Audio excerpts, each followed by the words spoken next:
Rain dancing for agers, a swift way to greater resilience. Thanks for joining me today. I have a story that I want to tell you about my past. I mentioned in another video that I was single for 46 years and married at the age of 71 to Lolita, a woman I had known for nearly 30 years. Now I'd like to tell you a story about preparing for the wedding and how dancing on rainy days has helped us have the strongest and happiest relationship of our lives. It's also a lesson in how to empower ourselves and build resilience, represented by the ER in AGER. Stormy days can make us stronger. The wedding was planned for Las Vegas in Lolita's son's backyard, where he had been married only 2 years before, now known in the family as Randy's Wedding Chapel. I wanted to make a speech about our on-again, off-again relationship from the 80s and 90s and how we reconnected through Facebook in 2010. At the time, I had little interest in Facebook, but a guy I met while traveling around in Barcelona, Spain at a youth hostel told me I needed one, and he set it up for me. That's how we found each other. 6 years later, we were ready for the October wedding day. I wanted to find a quote I could use in my speech, or some great advice, psychological or philosophical, that we could try to follow in the growth and maintenance of our marriage. I'm sure some of our friends and relatives were wondering just how good the Las Vegas odds were for us to make it work this time around.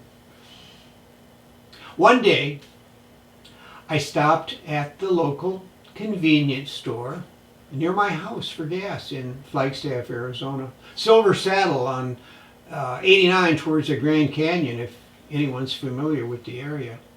I went inside for a snack and happened to see on one of those little revolving stands some plaques with quotations on them.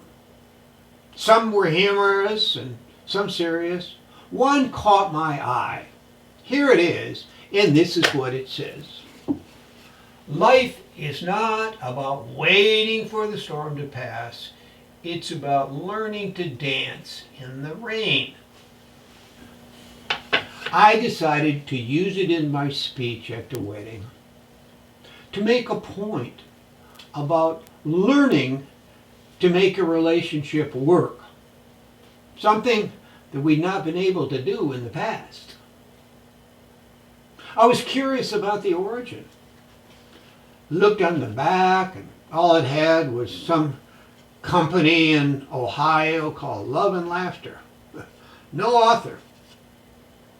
So I went on the internet, assuming it was probably from some famous person like Benjamin Franklin or Mark Twain or maybe even Albert Einstein. It seemed like a brilliant idea to me.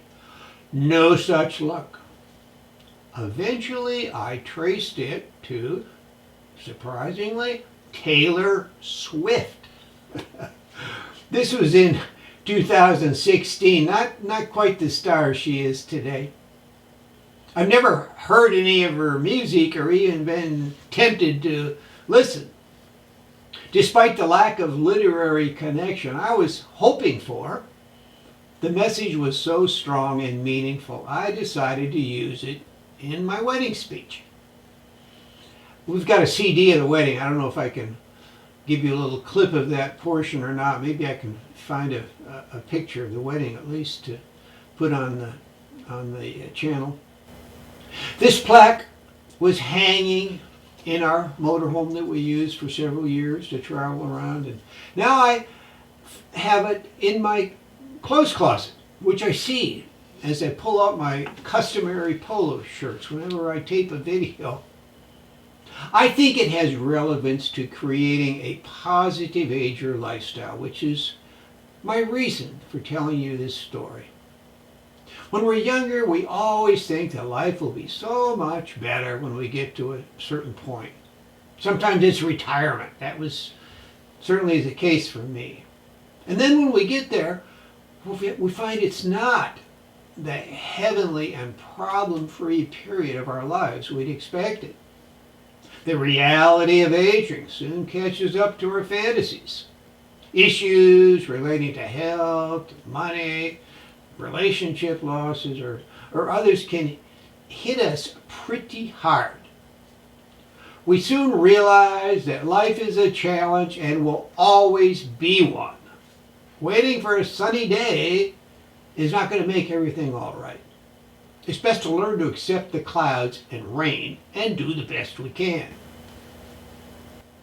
This video is not the place to provide answers to coping with all of life's storms. I try to do some of that in my Decade Challenge videos. Through improving adaptive skills such as empowerment, resilience, relaxation, and other positive lifestyle qualities, we can make progress. I just wanted you to know that I've had some major challenges in my own life, as we all have, and know that they will never completely disappear. However, we can learn to meet them head on, not avoid them or pretend that they're not going to happen. Sometimes I've done that and other times not, but I am getting better at learning to dance in the rain. Let's dance together. Humpty here. Thanks for listening to my story about an important lesson I've learned in my life. May it also be meaningful in yours.